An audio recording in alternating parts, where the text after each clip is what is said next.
Një teknologji e re që po bën val një botën e inteligjencës artificiale, ChatGPT. ChatGPT mund të bëj pothuajse çdo gjë që i thua të bëj.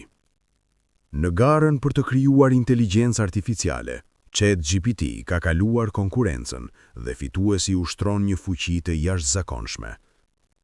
Ajo që shumë njerëz nuk e dinë është kompania pas ChatGPT, OpenAI.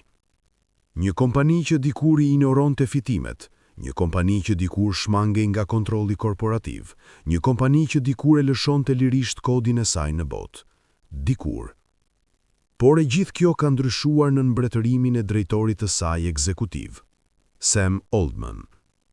Sam Altman është bërë një polic rrufeje për kontroverse, duke e quar botën të pyes, a është ai një vizionar? Ndoshta mund të na pëlqente të kapnim konin e dritës së të gjithë vlerës së ardhshme në univers, apo një keqbërës, dhe kjo me siguri nuk është në rregull për një grup investitorësh të kenë.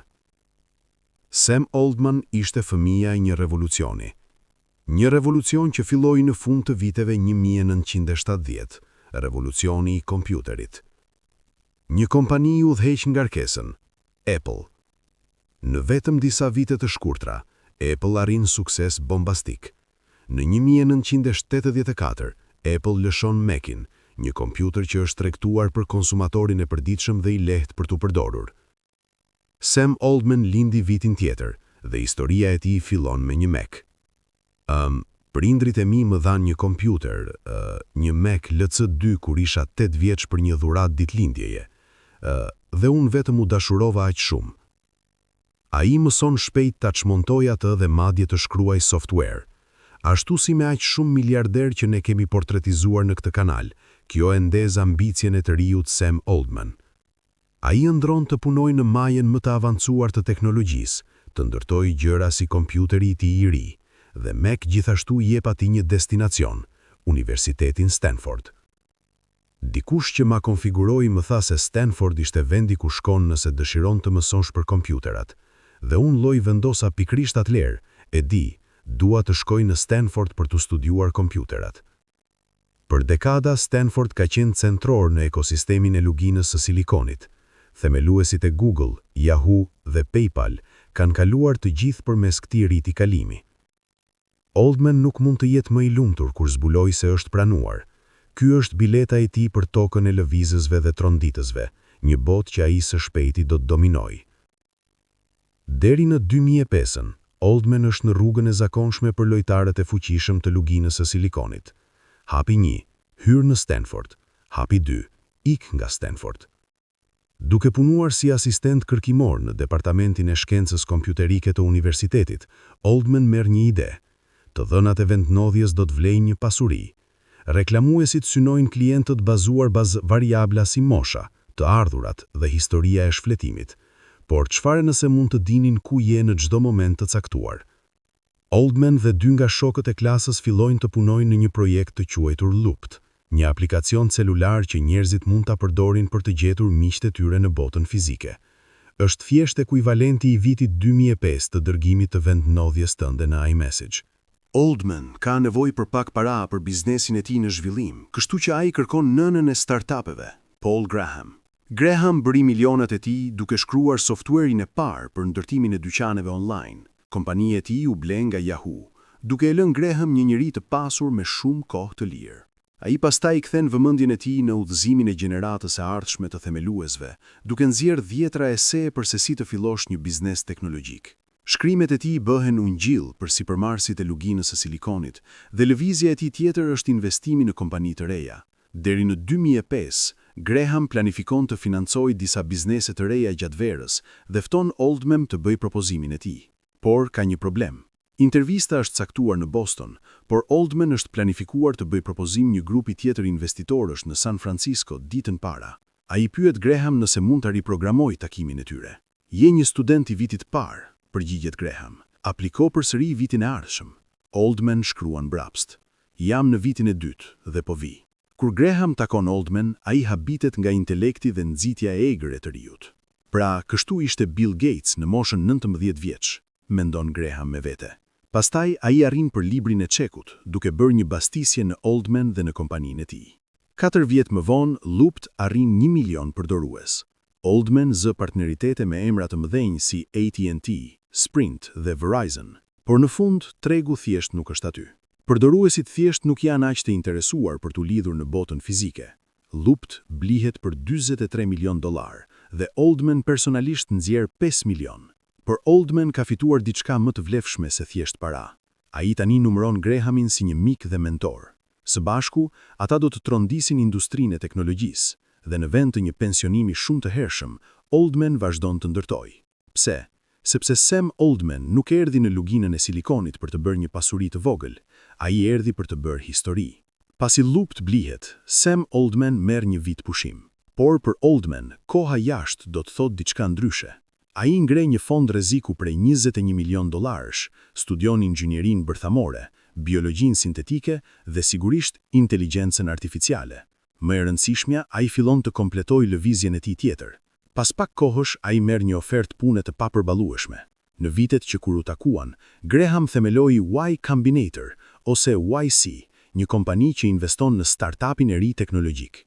Emra të mëdhenj si Reddit, Airbnb dhe Twitch filluan të gjithë në programin akselerator të YC, ku morën financim dhe udhëzim. Vetëm disa vjet më vonë, ata ishin të gjithë marka me miliarda dollarësh. Në këmbim, YC bëri një pjesë të tij në këto kompani. Oldman bashkohet me Y Combinator në 2011 dhe provon të jetë natyral në investim. Me kalimin e kohës, Oldman dhe Graham zhvillojnë një respekt të thellë reciprok. Graham rendit Oldman si një nga themeluesit që ai admiron më shumë dhe madje e krahason me Steve Jobs. Tani Paul Graham dëshiron të ndalojë drejtimin e YC dhe i ofron Samit punën kryesore. Oldman razeton me gëzim. Ai do të jetë shefi. Unë nuk po drejtoj shfaqjen më. Është shfaqja e Samit tani. Roli është perfekt në çdo mënyrë përveç një. Pse kombinatori është shumë i vogël? Kompania ka bërë shumë rrugë që nga programi i verës në 2005, por Oldman sheh mundësi edhe më të mëdha. Ai ndërron të financojë mira kompani në vit në vend të dhjetrave. Ai imagjinon një kompani që mund të formsojë rrjedhën e vet historisë. Megalomani 29 vjeçar niset për ta bërë këtë vizion realitet. Si president, Oldman fokusohet në shkallëzimin e shpejtë të akseleratorit. Ai beson se vlera e vërtetë e YC është në rrjetin e saj. Mendoj se ne vërtet bëhemi më të mirë sa më të mëdhenj të bëhemi. Sepse rrjeti sapo është bërë jashtëzakonisht i fuqishëm. Me kalimin e viteve, YC është bërë një qendër e fuqishme për kompanitë e reja teknologjike, duke lidhur sipërmarrësit, talentin inxhinierik, klientët dhe investitorët. Deri në fillim të 30-ve të tij, Oldman shikon veten jo si kreu i një kompanie, por si kujdestari i së ardhmes së Amerikës, dhe kjo është ende askund afër limiteve të ambicjes së tij. Drejtimi i akseleratorit më të madh të startupeve në botë është një artikull i mirë rezumeje, por çfarë vjen pas? Një kërkim për gralin e shenjtë të teknologjisë, inteligjenca artificiale. Për vite, kompjuterat kanë tejkaluar njerëzit në fusha si shahu dhe numërimi, por Oldman ndërron për diçka më të madhe. Mendoj se rasti më i mirë është si aq besueshmërisht i mirë që është si e vështirë për mua edhe ta imagjinoj. Software që mund të bëjë çdo gjë dhe të lërë njerëzit në pluhur, por ka një problem më të vështirë. Edhe nëse mund të ndërtosh një teknologji të tillë, si e kontrollon atë? Për dekada, shkencat fiktive kanë eksploruar rreziqet e ndërtimit të makinave që janë më të zgjuara se njerëzit. Oldman beson se këto rreziqe së shpejti nuk do të jenë më fiksion. Është si frymëmarrëse ashtu edhe tmerruese për njerëzit. Mendoj se njerëzit duhet jenë të lumtur që ne jemi pak të friksuar nga kjo. Mendoj se njerëzit duhet, je pak i friksuar. Mënyra e vetme për ta bërë AI-n të sigurt është ta ndërtosh vetë, dhe ai themelon OpenAI me këtë qëllim në mendje. Elon Musk, Microsoft dhe Amazon bëhen mbështetës ka hershëm. Më pas, ai rekruton talent të lartë dhe i lëshon të lirë. OpenAI themelohet si një organizat jo fitimi. Ekipi druhet se një kompani tradicionale do të vërë fitimet para sigurisë, por ndërtimi i superinteligencës kushton para, shumë prej tyre. Trajnimi i rrjeteve neurale djeg miliona dollar dhe do të kushtoj miliona më shumë për të tërhequr inxhinierët më të mirë larg nga Google. Në 2019, Oldman ristrukturon OpenAI në mënyrën më të komplikuar të imagjinueshme. OpenAI tani do të pranojë financim nga investitorët, por kthimet e tyre do të kufizohen në 100 herë investimin e tyre. Megjithse askush, as edhe Altmani, nuk është i sigurt se si kompania do të bëjë një kthim.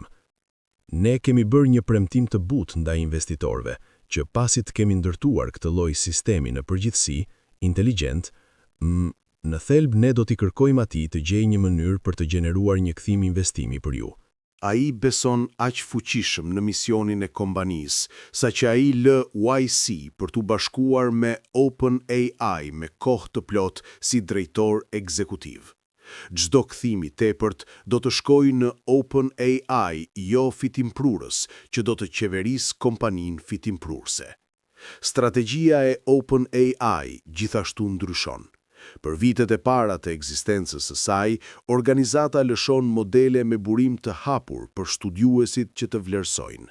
Por me kalimin e kohës, OpenAI lëshon më pak të kodit të saj dhe fokusohet më shumë në sjelljen e teknologjisë së saj në treg. Në 2020, OpenAI trondit botën. Ajo lëshon një GPT-3, një model gjuhësor të aftë për të gjeneruar tekst si njeri. Për përdoruesit, ndërveprimi me modelin është si kontakti i parë me një të huaj. Potenciali i tij është i qartë. Ese të gjeneruara me një shtypje të butonit, shërbim klientësh plotësisht i automatizuar. Disa vëzhgues friksohen se papunësia masive mund të jetë në horizont. Dhe me modelin e ri, vjen një model i ri biznesi. Si një organizat jo fitimprurëse, OpenAI kishte mbështetur në donacione nga mbështetësit e saj. Ajo tani lejon kompanit të përdorin modelet e saj për një çmim. Ashtu si me YC Combinator, Oldman shpreson se një ekosistem i tërë do të lulëzojë rreth kompanisë. Së fundmi, në 2022, triumfi përfundimtar i Oldmanit, ChatGPT, ku GPT-3 mund të përfundonte fjalitë tua. ChatGPT kupton çfarë po i kërkon të bëjë. Modeli më i ri mund të vazhdojë një bisedë dhe të përfundojë detyra të sofistikuara. Në Avengers duhej të ishe Tony Stark për të pasur një Jarvis. Tani mund ta marrësh një për $20 në muaj. Bastisja e madhe e Oldman ka paguar. OpenAI nuk është më vetëm një laborator kërkimor. Është tani një gjigant, një lojtar qendror në të ardhmen e luginës së Silikonit. Kompania siguron $10 miliard në para nga Microsoft. Ajo bën partneritet me gjigant korporativ si Coca-Cola dhe McKinsey. Një nxitje ari është në rrugë dhe Oldman po shet kazma. Por lëvizja e kompanisë larg rrënjeve të saj jo fitimprurëse zemëron një mbështetës të hershëm. Elon Musk sulmon OpenAI, duke thënë se kompania ka tradhtuar emrin e saj. Arsyeja që unë jam, është arsyeja që OpenAI ekziston. Ai e quan firmën një kompani me burim të mbyllur me fitim maksimal, që kontrollohet në mënyrë efektive nga Microsoft. Ai pretendon se modelet e OpenAI janë trajnuar për të gënyer në emër të korrektësisë politike. Çfarë po ndodh, është se ata po trajnojnë AI-n për të gënyer. Po, është keq të gënjesh. Kjo është saktësisht e saktë dhe të mbash informacion. Oldman kthehet, duke e quajtur Musk një budalla. Unë me siguri u rita me Elon si një heroi imi. E di, pavarësisht se ai është një budalla në Twitter, çfarë do qoftë. Musk prish aksesin e kompanisë të dhënave të Twitterit dhe madje kërcënon të fillojë një konkurrent. Kritik të tjerë thonë të kundërtën. OpenAI është shumë i hapur. Për vite, teknologjia e madhe ka zhvilluar në heshtje modele gjithnjë e më të sofistikuara. Google, Meta dhe firma të tjera mbështeten në AI për të rafinuar algoritmet e tyre. Por këto kompani i përdorën këto mjete vetëm brenda. OpenAI ishte i pari që i dha publikut akses në modele kaq të fuqishme. Prometheusi i dha botës zjarr dhe Sam Altman lëshoi ChatGPT. Disa kritik parashikojnë se mjete si ChatGPT do të përdoren nga mashtruesit online dhe në fushatat dezinformimi. Të tjerët friksohen se ata do të shkaktojnë papunësi masive, pasi detyrat që dikur bëheshin nga njerëzit mund të bëhen nga AI. Dhe ndërsa mjetet e AI bëhen më të dallueshme, a mund të shkaktoj kjo një garë armësh midis konkurrentëve korporativ dhe madje kombeve? Pas lëshimit të ChatGPT, Google lëshon një alarm të kuq brenda kompanisë. Është të i kaluar nga një startup duke vënë vetë ekzistencën e saj në rrezik. Google i përgjigjet OpenAI me modelin e vetë të gjuhës, Bard. Meta lëshon një model gjuhësor për studiuesit dhe rrjedh menjëherë në publik. Ndërkohë, konglomerati teknologjik kinez Baidu njofton plane për të trajnuar sisteme të ngjashme, por Altman është shumë më inteligjent në mënyrën se si ai ndërton OpenAI. Ai ndërton një lidhje sekrete me qeverinë. Para se të shpjegojmë se si, duhet jetë e qartë se Altman ndjen se qasja e saktë është diku midis hapjes me burim të hapur të AI dhe mbajtjes së tij pas dyerve të mbyllura. Ai argumenton se siguria e AI mund të jetë thjesht teorike. Për të kuptuar rreziqet e sistemeve inteligjente, studiuesit duhet i vendosin ato në botën reale dhe të shohin çfarë ndodh. Pra, mendoj se nuk funksionon të bësh të gjithë këtë në një laborator. Duhet t'i nxjerrim këto produkte në botë dhe të bëjmë kontakt me realitetin, të bëjmë gabimet tona ndërsa rreziqet janë të ulta. Në atë mënyrë, shoqëria mund të përshtatet gradualisht me praninë e AI. Altman beson se njerëzimi duhet të testojë ujërat përpara se të zhytet në një oqean superinteligjence. Por, a janë këto qëllimet e tij të vërteta? Në maj 2023, Sam Altman thirret për të dëshmuar para Senatit të Shteteve të Bashkuara. Sam Altman është bashkëthemeluesi dhe drejtori ekzekutiv i OpenAI. Pas vitesh kontrolli mediatik, ligjvënësit fillojnë të shikojnë OpenAI dhe teknologjinë e saj. Pyetje monumentale varen në ajër. A ka nevojë SBA për një agjenci të re për të rregulluar AI? A do të eliminojë AI vendet e punës dhe të shkatërrojë punëtorët? A duhet që kjo teknologji të lejohet të ekzistojë? Muaj më parë, Italia ndaloi përkohësisht ChatGPT. Edukatorët pretendojnë se ChatGPT mundëson mashtrim dhe OpenAI është bombarduar me padi. Një letër e hapur e nënshkruar nga mira në industrinë e teknologjisë, përfshirë Elon Musk, kërkoi një pauzë 6 mujore në trajnimin e modeleve më të avancuara. Kompania, që dikur ishte e njohur për kërkime spekulative dhe pretendime të guximshme, është tani në shënjestër të qeverisë së SBA-s. Adoleshenti që dikur foli për rrugën e tij drejt një çeku nga Paul Graham, tani duhet të flasë për rrugën e tij jashtë apokalipsit rregullator. Altman jo vetëm që mbijetoi barazhin e pyetjeve, por duket se i magjepsi senatorët. A bën shumë para apo jo? Unë paguaj mjaft për sigurim shëndetësor. Unë nuk kam kapital në OpenAI. Vërtet? Kjo është interesante. Të duhet një avokat. Më duhet një çfarë? Të duhet një avokat ose një agent. Unë po e bëj këtë sepse e dua.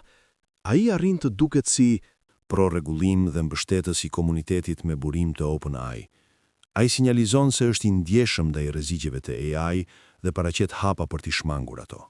Por ai gjithashtu paraqet një vizion optimist të përfitimeve të tij, duke cituar ndryshimin e klimës dhe kancerin si sfida që AI do të ndihmojë njerëzimin të kapërcej. Senatorët janë të mbreslënuar. Altman ka fituar. Kudo që inteligjenca artificiale shkon, vendi i OpenAI në fush është i paprekshëm.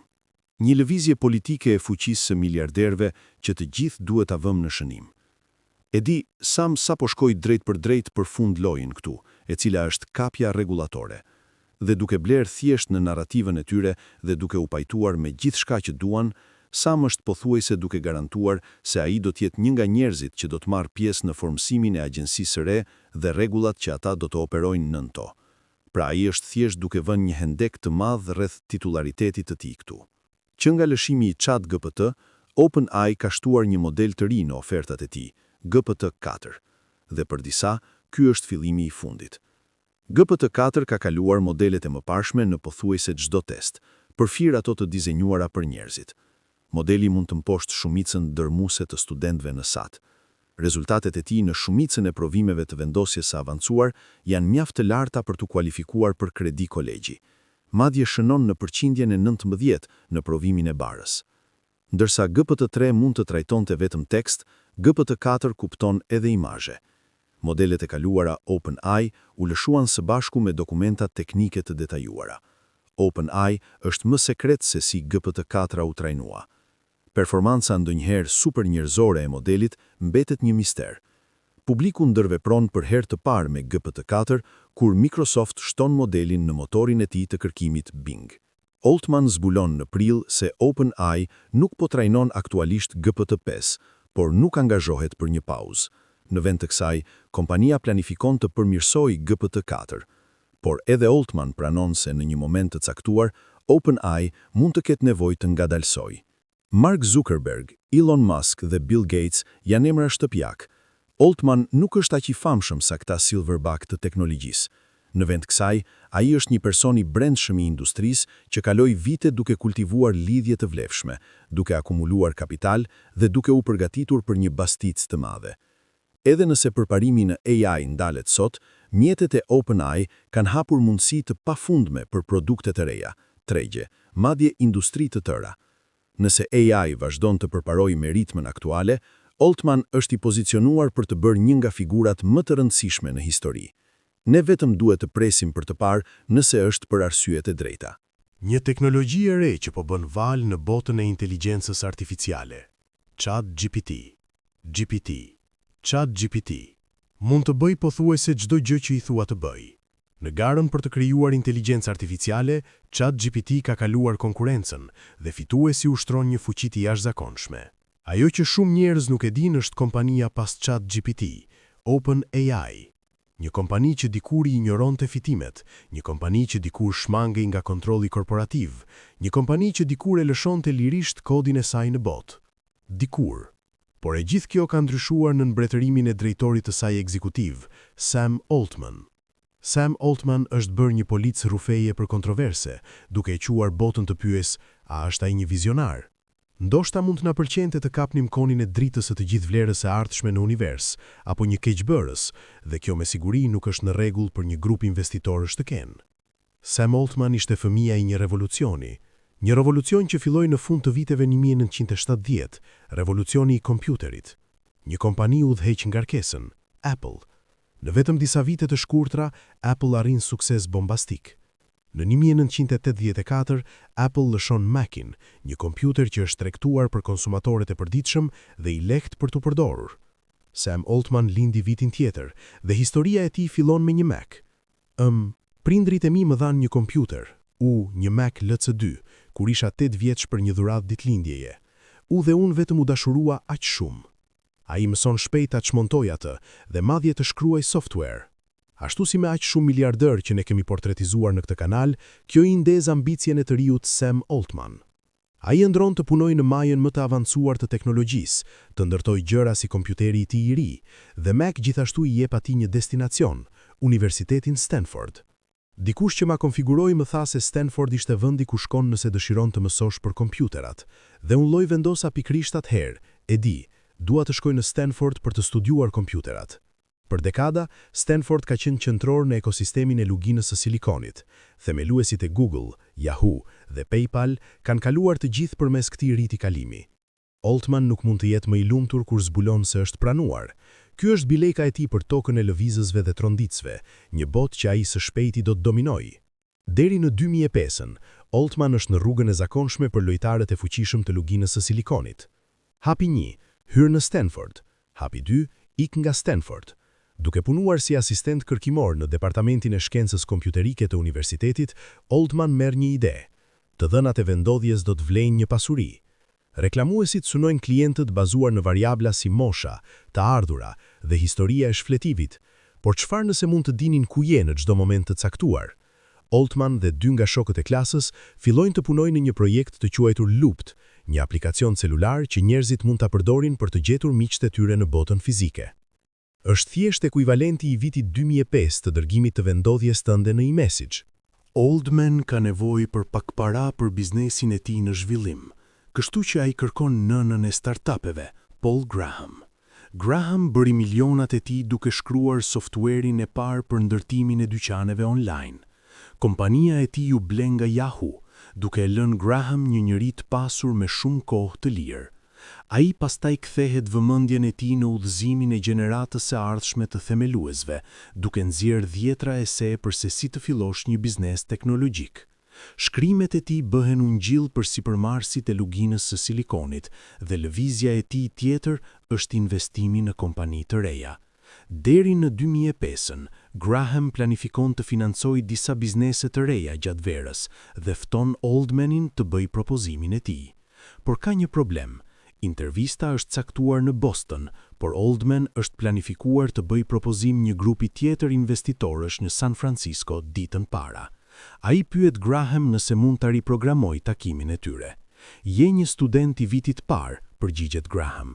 Apliko përsëri vitin e ardhshëm.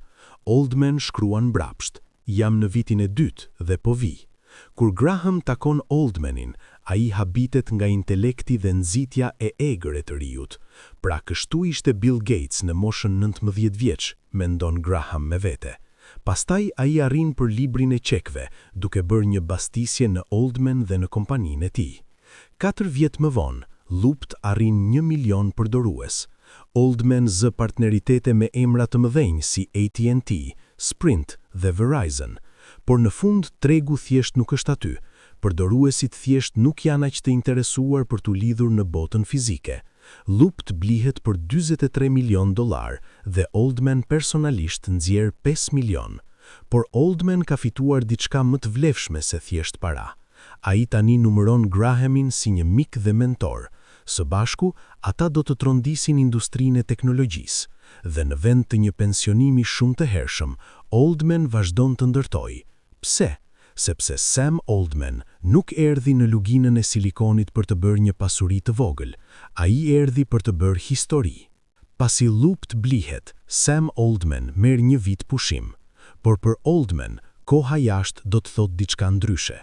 Ai ngre një fond rreziku prej $21 milion, studion inxhinierin bërthamore, biologjinë sintetike dhe sigurisht inteligjencën artificiale. Më e rëndësishmja, ai fillon të komplotojë lëvizjen e tij tjetër. Pas pak kohësh, ai merr një ofertë të papërpallueshme.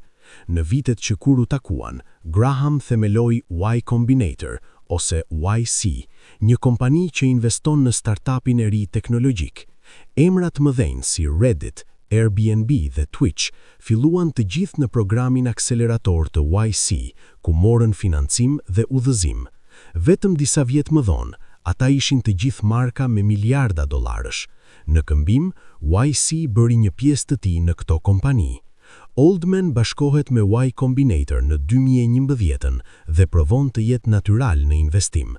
Me kalimin e kohës, Oldman dhe Graham zhvillojnë një respekt të thellë reciprok. Graham rendit Sam Oldman si një nga themeluesit që ai admiron më shumë dhe madje e krahason me Steve Jobs. Tani Paul Graham dëshiron të ndalojë drejtimin e YC dhe i ofron Samit punën kryesore. Oldman razaton me gëzim. Ai do të jetë shefi. Unë nuk po drejtoj shfaqjen më. Është shfaqja e Samit tani. Roli është perfekt në çdo mënyrë përveç një. Pse kombinatori është shumë i vogël. Kompania ka bërë shumë rrugë që nga programi i verës në 2005, por Oldman sheh mundësi edhe më të mëdha. Ai ndron të financojë mira kompani në vit në vend të dhjetrave. Ai imagjinon një kompani që mund të formsojë rrjedhën e vet historisë. Megalomani 29 vjeçar niset për ta bërë këtë vizion realitet. Si president, Oldman fokusohet në shkallëzimin e shpejtë të akseleratorit. Ai beson se vlera e vërtetë e YC-s është në rrjetin e saj. Mendoj se ne vërtet bëhemi më të mirë sa më të mëdhenj të bëhemi, sepse rrjeti sapo është bërë jashtëzakonisht i fuqishëm. Me kalimin e viteve, YC është bërë një qendër e fuqishme për kompanitë e reja teknologjike, duke lidhur sipërmarrësit, talentin inxhinierik, klientët dhe investitorët. Deri në fillim të 30-tave të tij, Oldman shikon veten jo si kreu i një kompanie, por si kujtestari i së ardhmes së Amerikës, dhe kjo është ende askund afër limiteve të ambicjes së tij. Drejtimi i akseleratorit më të madh të startupeve në botë është një artikull i mirë rezumeje, por çfarë vjen pas? Një kërkim për gralin e shenjtë të teknologjisë, inteligjenca artificiale. Për vite, kompjuterat kanë tejkaluar njerëzit në fusha si shahu dhe numërimin, por Oldman ëndëron për diçka më të madhe. Mendoj se rasti më i mirë është si aq besueshmërisht i mirë që është si e vështirë për të mendoj se është si e vështirë për mua edhe ta imagjinoj software që mund të bëjë çdo gjë dhe të lërë njerëzit në pluhur. por ka një problem më të vështirë.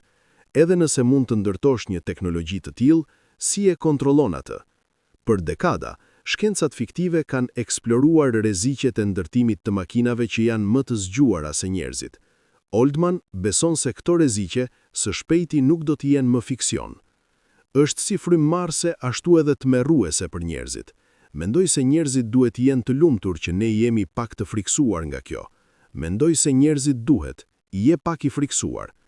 Mënyra e vetme për ta bërë AI-n të sigurt është ta ndërtosh vetë, dhe ai themelon OpenAI me këtë qëllim në mendje.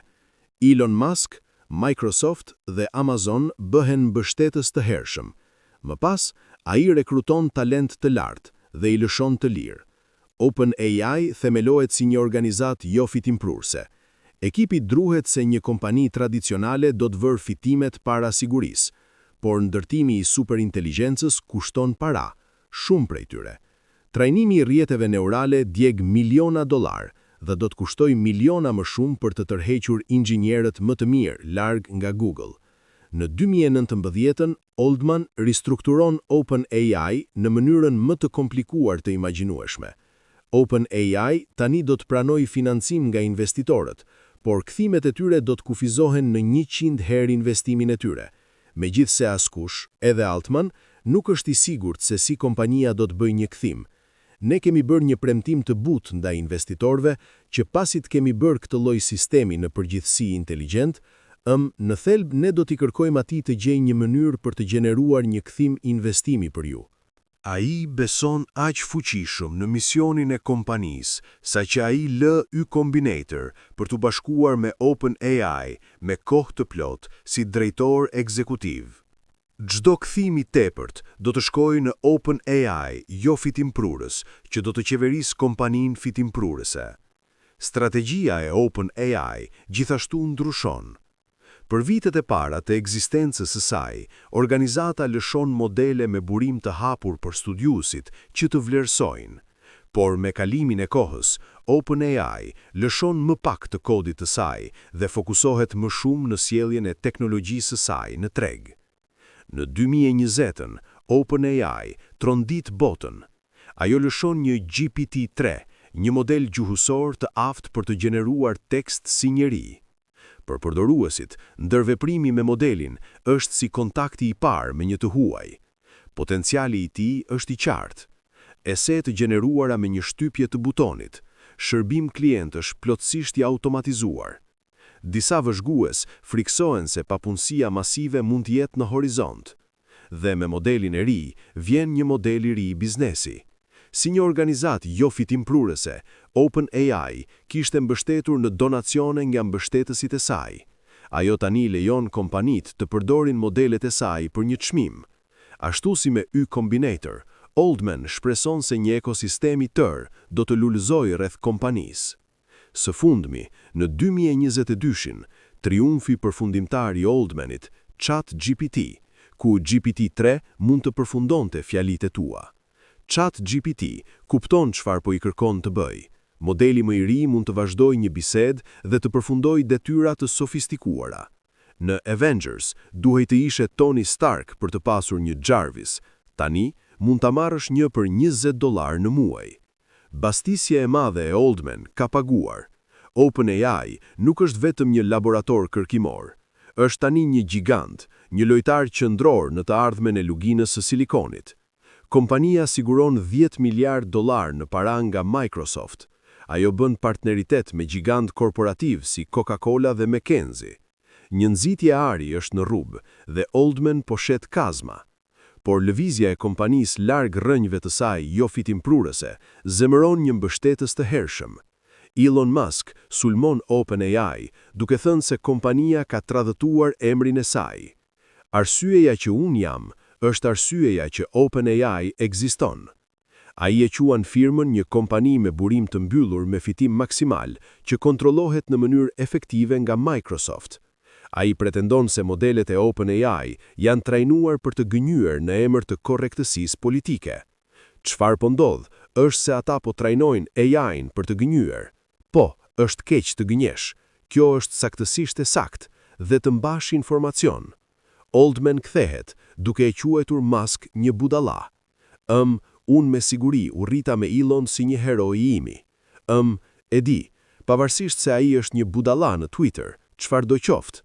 Musk prish aksesin e kompanisë në të dhënat e Twitterit dhe madje kërcënon të fillojë një konkurrent. Kritikë të tjerë thonë të kundërtën. OpenAI është shumë i hapur. Për vite, teknologjia e madhe ka zhvilluar në heshtje modele gjithnjë më të sofistikuara. Google, Meta dhe firma të tjera mbështeten në AI për të rafinuar algoritmet e tyre. Por këto kompani i përdorën këto mjete vetëm brenda. OpenAI ishte i pari që i dha publikut akses në modele kaq të fuqishme. Prometheus i dha botës zjarr dhe Sam, ai beson aq fuqishëm në misionin e kompanisë, sa që ai lë Y Combinator për të bashkuar me OpenAI me kohë të plot si drejtor ekzekutiv. Çdo kthim i tepërt do të shkojë në OpenAI, jo fitimprurës, që do të qeverisë kompaninë fitimprurëse. Strategjia e OpenAI gjithashtu ndryshon. Për vitet e para të ekzistencës së saj, organizata lëshon modele me burim të hapur për studiuesit që të vlerësojnë. Por me kalimin e kohës, OpenAI lëshon më pak të kodit të saj dhe fokusohet më shumë në sjelljen e teknologjisë së saj në treg. Në 2020, OpenAI trondit botën. Ajo lëshon një GPT-3, një model gjuhësor të aftë për të gjeneruar tekst si njeri. Për përdoruesit, ndërveprimi me modelin është si kontakti i parë me një të huaj. Potenciali i tij është i qartë. Ese të gjeneruara me një shtypje të butonit, shërbim klientësh plotësisht i automatizuar. Disa vëzhgues friksohen se papunësia masive mund të jetë në horizont. Dhe me modelin e ri, vjen një model i ri biznesi. Si një organizat jo fitimprurëse, OpenAI kishte mbështetur në donacione nga mbështetësit e saj. Ajo tani lejon kompanit të përdorin modelet e saj për një çmim. Ashtu si me Y Combinator, Oldman shpreson se një ekosistem i tërë do të lulëzojë rreth kompanisë. Së fundmi, në 2022, triumfi përfundimtar i Oldmanit, ChatGPT, ku GPT-3 mund të përfundonte fjalitë e tua. ChatGPT kupton çfarë po i kërkon të bëj. Modeli më i ri mund të vazhdojë një bisedë dhe të përfundojë detyra të sofistikuara. Në Avengers, duhej të ishe Tony Stark për të pasur një Jarvis. Tani, mund ta marrësh një për $20 në muaj. Bastisja e madhe e Oldman ka paguar. OpenAI nuk është vetëm një laborator kërkimor.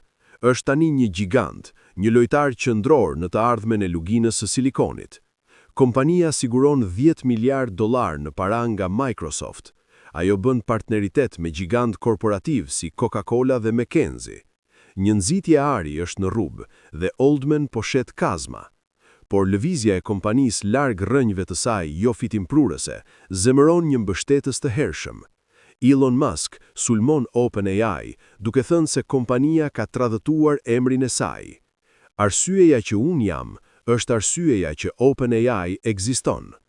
Ai e quan firmën një kompani me burim të mbyllur me fitim maksimal që kontrollohet në mënyrë efektive nga Microsoft. Ai pretendon se modelet e OpenAI janë trajnuar për të gënjur në emër të korrektësisë politike. Çfarë po ndodh është se ata po trajnojnë AI-n për të gënjur. Po, është keq të gënjesh. Kjo është saktësisht e saktë dhe të mbash informacion. Oldman kthehet, duke e quajtur Musk një budalla. Unë me siguri u rrita me Elon si një hero i imi. E di, pavarësisht se ai është një budalla në Twitter, çfarëdo qoftë. Musk prish aksesin e kompanisë në të dhënat e Twitterit dhe madje kërcënon të fillojë një konkurrent. Kritikë të tjerë thonë të kundërtën. OpenAI është shumë i hapur. Për vite, teknologjia e madhe ka zhvilluar në heshtje modele gjithnjë më të sofistikuara. Google, Meta dhe firma të tjera mbështeten në AI për të rafinuar algoritmet e tyre. Por këto kompani i përdorën këto mjete vetëm brenda. OpenAI ishte i pari që i dha publikut akses në modele kaq të fuqishme. Prometheus i dha botës zjarr dhe Sam pro rregullim dhe mbështetës i komunitetit me burim të hapur. A i sinjalizon se është i ndjeshëm ndaj rreziqeve të AI dhe paraqet hapa për t'i shmangur ato. Por a i gjithashtu paraqet një vizion optimist të përfitimeve të tij, duke cituar ndryshimin e klimës dhe kancerin si sfida që AI do të ndihmojë njerëzimin të kapërcej. Senatorët janë të mbresluar. Altman ka fituar. Kudo që inteligjenca artificiale shkon, vendi i OpenAI në fush është i paprekshëm. Një lëvizje politike e fuqisë miliarderëve që të gjithë duhet ta vëmë në shënim. E di sem sa po shkoj drejt për fund lojën këtu, e cila është kapja rregullatore. Dhe duke blerë thjesht në narrativën e tyre dhe duke u pajtuar me gjithçka që duan, Sam është pothuajse duke garantuar se ai do të jetë një nga njerëzit që do të marrë pjesë në formsimin e agjencisë së re dhe rregullat që ata do të operojnë nën ton. Pra ai është thjesht duke vënë një hendek të madh rreth titullaritetit të tij këtu. Që nga lëshimi i ChatGPT, OpenAI ka shtuar një model të ri në ofertat e tij, GPT-4, dhe për disa ky është fillimi i fundit. GPT-4 ka kaluar modelet e mëparshme në pothuajse çdo test, përfshirë ato të dizenjuara për njerëzit. Modeli mund të mposhtë shumicën dërmuese të studentëve në SAT. Rezultatet e tij në shumicën e provimeve të vendosjes së avancuar janë mjaft të larta për të kualifikuar për kredi kolegji. Madje shënon në përqindjen e 19 në provimin e barrës. Ndërsa GPT-3 mund të trajtonte vetëm tekst, GPT-4 kupton edhe imazhe. Modelet e kaluara OpenAI u lëshuan së bashku me dokumenta teknike të detajuara. OpenAI është më sekret se si GPT-4 u trajnua. Performanca ndonjëherë super njerëzore e modelit mbetet një mister. Publiku ndërvepron për herë të parë me GPT-4 kur Microsoft shton modelin në motorin e tij të kërkimit Bing. Altman zbulon në prill se OpenAI nuk po trajnon aktualisht GPT-5, por nuk angazhohet për një pauzë. Në vend të kësaj, kompania planifikon të përmirësojë GPT-4. Por edhe Altman pranon se në një moment të caktuar, OpenAI mund të ketë nevojë të ngadalsojë. Mark Zuckerberg, Elon Musk dhe Bill Gates janë emra shtëpiak. Altman nuk është aq i famshëm sa këta silverback të teknologjisë. Në vend të kësaj, ai është një person i brendshëm i industrisë që kaloi vite duke kultivuar lidhje të vlefshme, duke akumuluar kapital dhe duke u përgatitur për një basticje të madhe. Edhe nëse përparimi në AI ndalet sot, mjetet e OpenAI kanë hapur mundësi të pafundme për produkte të reja, tregje madje industri të tëra. Nëse AI vazhdon të përparojë me ritmen aktuale, Altman është i pozicionuar për të bërë një nga figurat më të rëndësishme në histori. Ne vetëm duhet të presim për të parë nëse është për arsyet e drejta.